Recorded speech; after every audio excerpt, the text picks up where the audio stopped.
Fala galera, Conexão Gonçalense mais uma vez aqui na área, aquele bate-papo com quem inspira a nossa cidade. Então já curte, compartilha, se inscreve no canal. Vamos para a entrevista.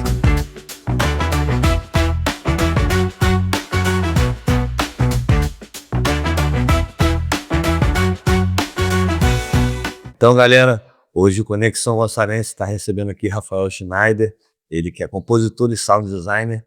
A gente vai bater um papo com ele para entender um pouco sobre o que é essa função, o que é esse trabalho, falar um pouco do mercado.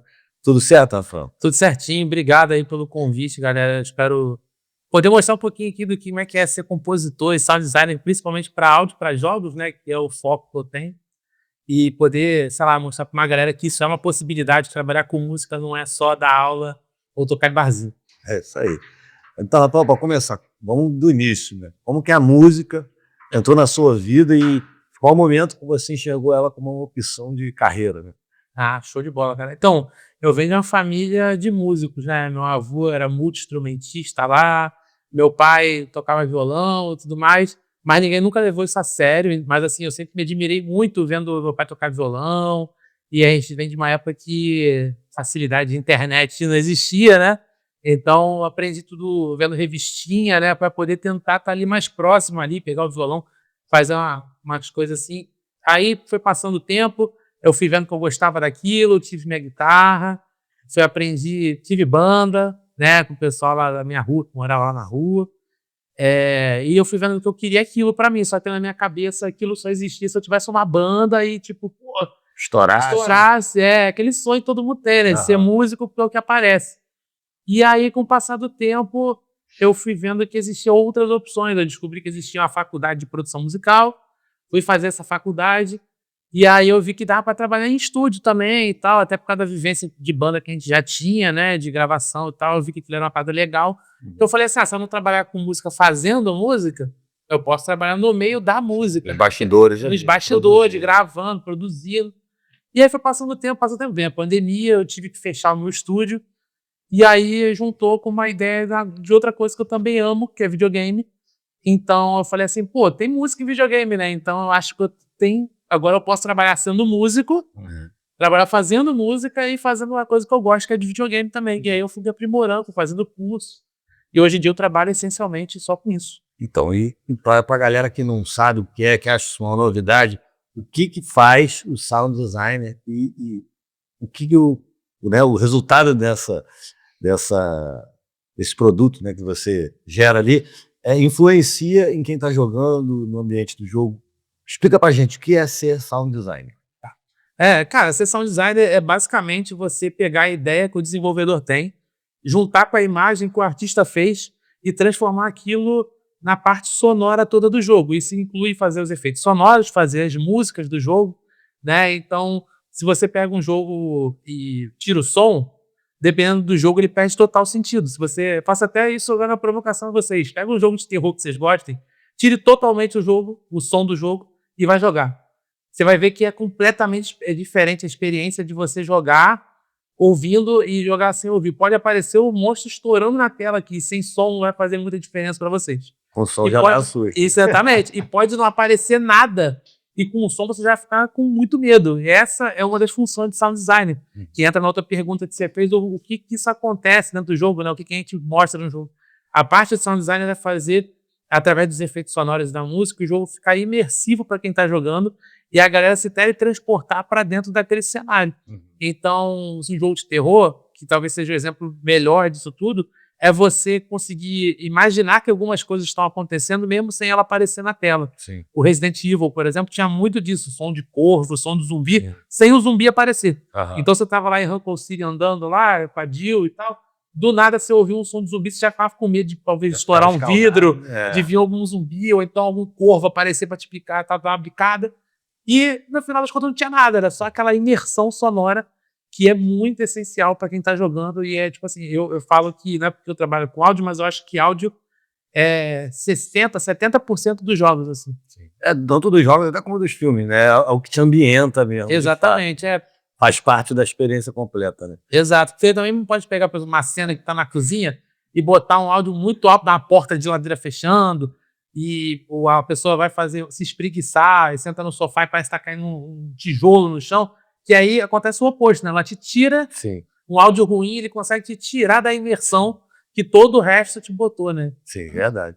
E você falou aí também dos efeitos sonoros, né, que acho que é uma parte interessante também. Tem alguma experiência que você possa contar pra gente? Como é fazer esses efeitos sonoros? O que que seriam esses efeitos sonoros? O que que passaria na tela e como é que você fez por trás ali? Sim.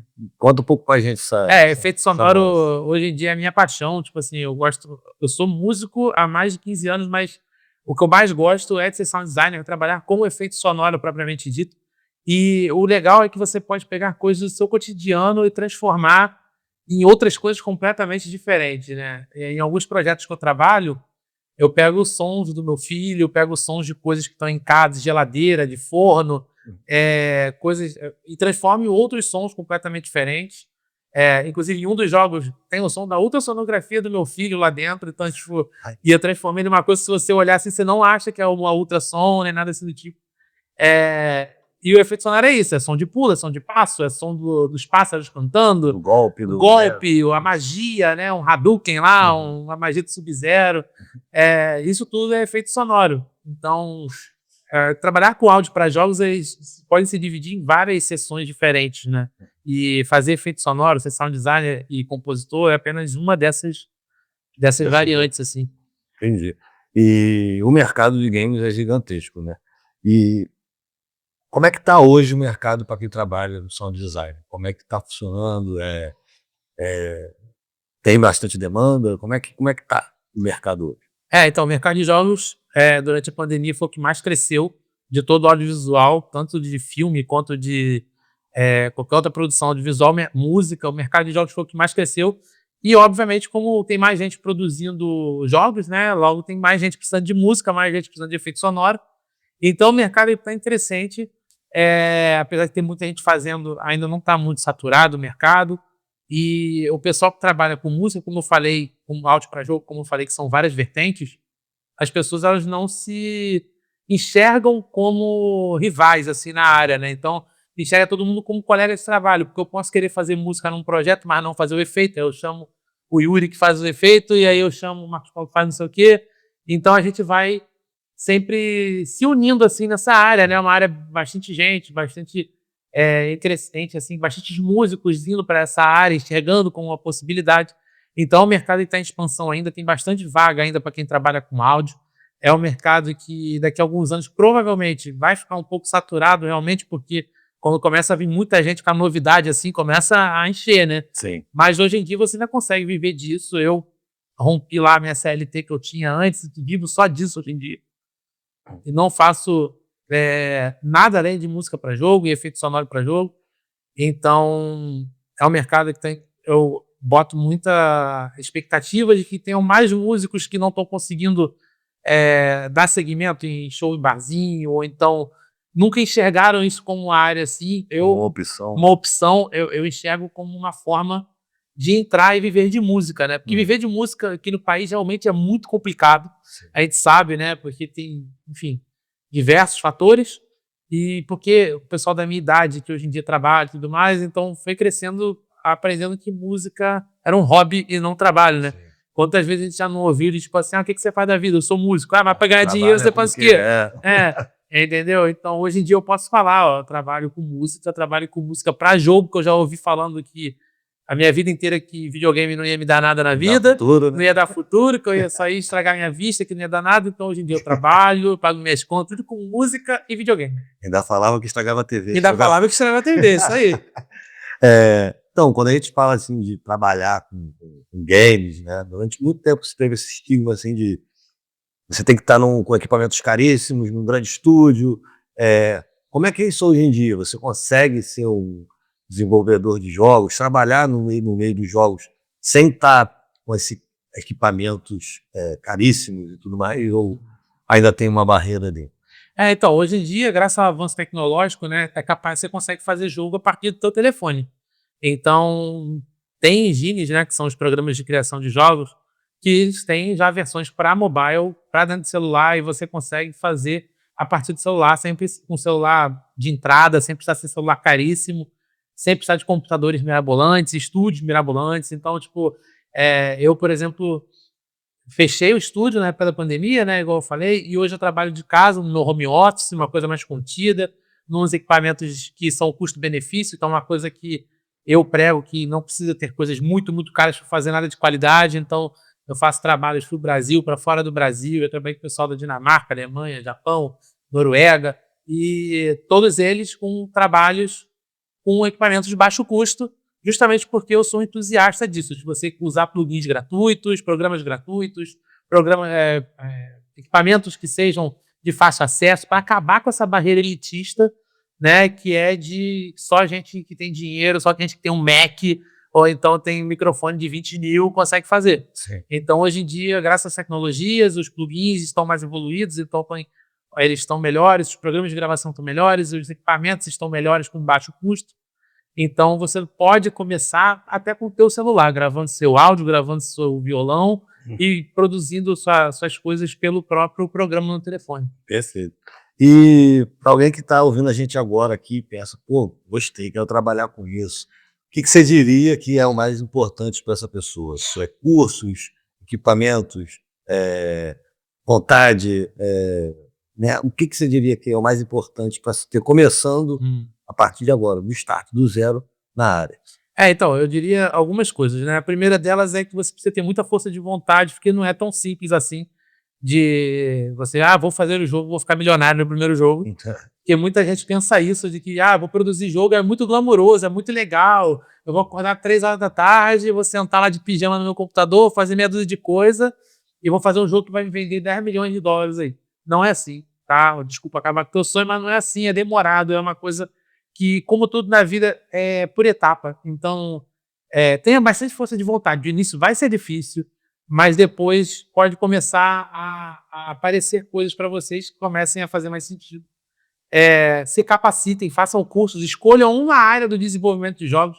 Tem bastante área, desde escrita de história, né, narrativa, né, até música, edição de vídeo, marketing, artes, né, fazer as artes do jogo.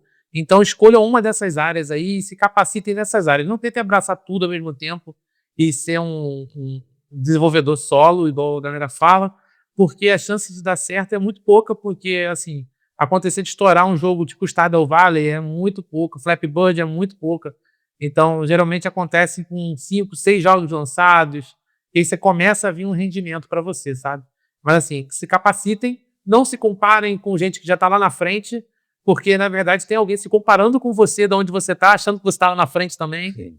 Então, tenta e tenha persistência, porque é um caminho difícil, é um caminho que tem algumas pedreiras assim, mas que é bem gostoso de fazer. Vale a pena, né? Vale a pena, vale a pena.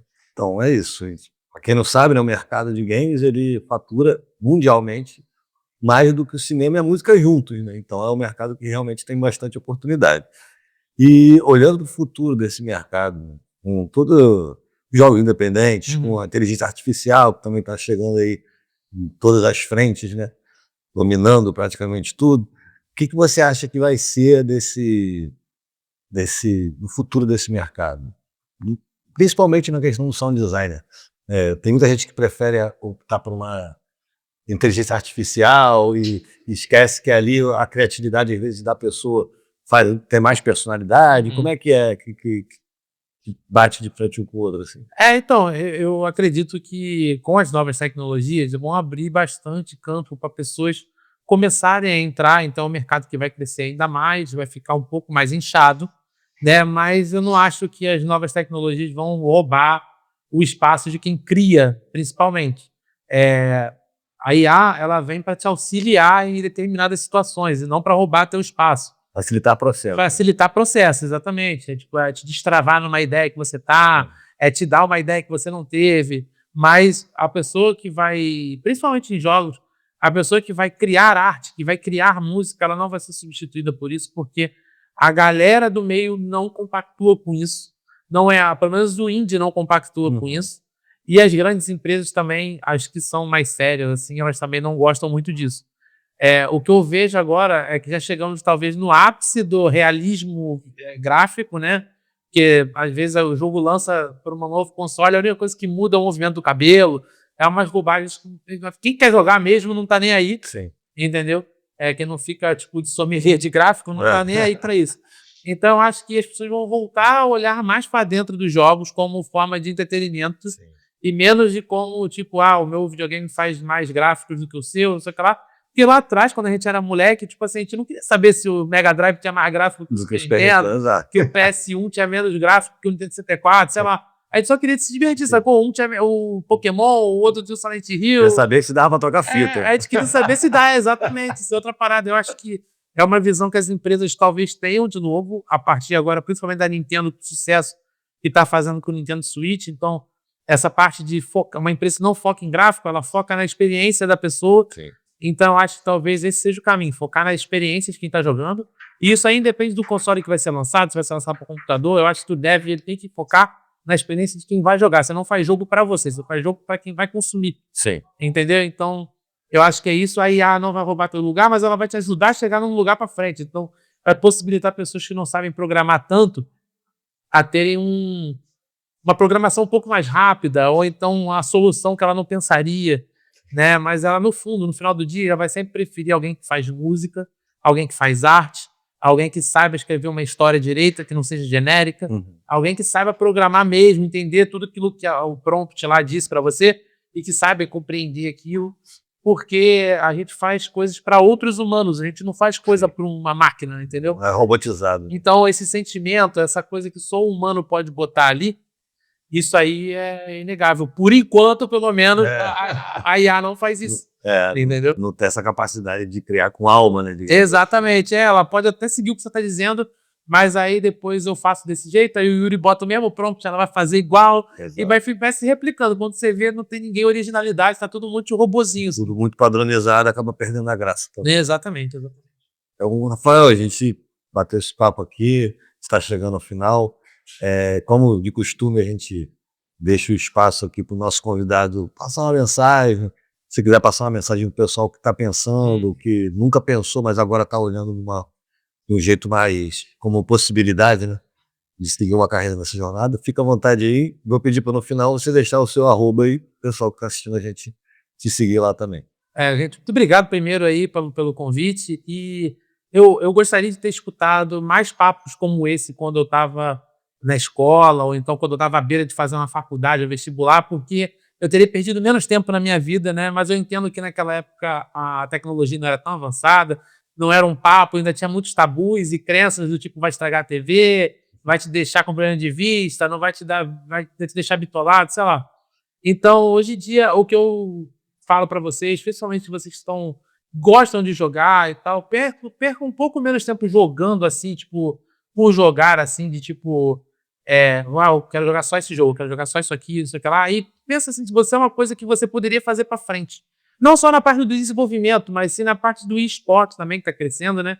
Você pode ser um atleta de esportes eletrônicos. Então, tipo, você pode ser um atleta de Free Fire, de qualquer outro jogo que você queira fazer, de FIFA, né? Então, de Street Fighter, Rainbow Six, enfim.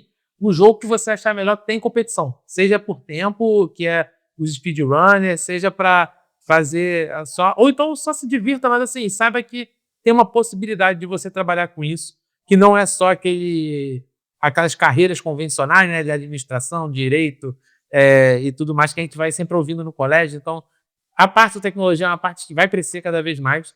Então, acha o que você gosta. Se você gosta de desenhar, olha com carinho, vê se não é o que você gostaria de fazer. Desenhar para jogos, então fazer uma pixel art, fazer uma line art.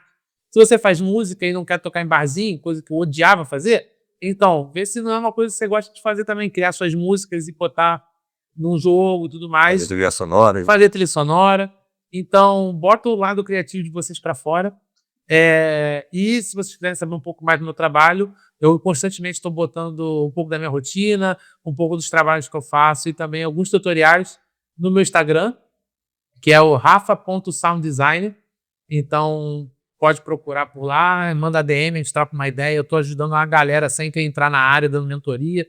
Então, é muito mais fácil do que vocês pensam entrar nessa área e fazer seu portfólio, mesmo se você não tiver um cliente, mesmo se você nunca for conhecido nessa área. Então, muito obrigado, Rafael. Eu te agradeço. Excelente bate-papo. Então é isso, galera. O Conexão Gonçalense vai ficando por aqui. curte, compartilha com seus amigos, se inscreve no canal e até a próxima. Valeu.